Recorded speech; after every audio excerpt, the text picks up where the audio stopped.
Iran மீது 2 வார காலத்துக்கு தாக்குதல் நடத்த மாட்டோம் என அமெரிக்க அதிபர் டொனால்டு ட்ரம்ப் அறிவித்துள்ளார். ஈரானும் இந்த தற்காலிக போர் நிறுத்தத்துக்கு ஒப்புக்கொண்டுள்ளது. இதனால் இரு தரப்புக்கும் இடையே இடைக்கால போர் நிறுத்தம் ஏற்பட்டுள்ளது. இதையொட்டி சில நிபந்தனைகள் பின்பற்றப்பட உள்ளன. கடந்த பிப்ரவரி 28ஆம் தேதி ஈரான் மீது அமெரிக்காவும் இஸ்ரேலும் கூட்டாக இணைந்து தாக்குதல் மேற்கொண்டன. அதற்கு பதிலடியாக வளைகுடாவில் உள்ள அமெரிக்காவின் நட்பு நாடுகள் மற்றும் இஸ்ரேல் மீது தாக்குதல் தொடுத்தது. இதோடு ஹார்முஸ் ஜலசந்தியை ஈரான் முடக்கியது. இதனால் சர்வதேச அளவில் கச்சா எண்ணெய் விநியோகம் பாதிக்கப்பட்டது. இந்த நிலையில் பாகிஸ்தான் நாட்டு தலைவர்கள் அமெரிக்கா மற்றும் ஈரான் இடையே மேற்கொண்ட பேச்சுவார்த்தை மூலம் இந்த இடைக்கால போர் நிறுத்தம் ஏற்கப்பட்டுள்ளதாக தகவல் வெளியாகியுள்ளது.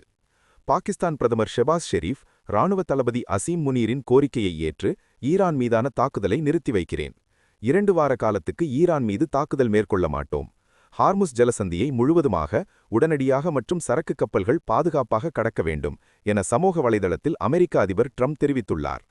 ஈரானின் உச்ச தேசிய பாதுகாப்பு கவுன்சில் இந்த 2 வார கால போர் நிறுத்தத்தை ஏற்றுக்கொண்டுள்ளது. ஈரான் வெளியுறவு அமைச்சர் அப்பாஸ் அராக்சி கூறும்போது, தங்களுக்கு எதிரான தாக்குதல் நிறுத்தப்பட்டால் தாங்கள் மேற்கொள்ளும் தாக்குதல் நிறுத்தப்படும் என தெரிவித்துள்ளார். மேலும் ஈரான் புரட்சிகர இஸ்லாமிய படை உடன் இணைந்து ஹார்முஸ் ஜலசந்தியில் பாதுகாப்பான கப்பல் போக்குவரத்து உறுதி செய்யப்படும் என அவர் கூறியுள்ளார். அமெரிக்கா மற்றும் ஈரான் இடையே ஏப்ரல் 10ஆம் தேதி அமைதி பேச்சுவார்த்தை தொடங்கும் என தெரிகிறது. நிபந்தனைகள் என்னென்ன? 2 வாரக்கால போர் நிறுத்தம் சார்ந்த முக்கிய நிபந்தனைகளை ஈரான் முன்மொழிந்துள்ளது. இதை ஈரானின் அரசு செய்தி நிறுவனம் வெளியிட்டுள்ளது. அதன் விவரம்: ஈராக், லெபனான், ஏமன் மீதான போரை முழுவதுமாக நிறுத்த வேண்டும்.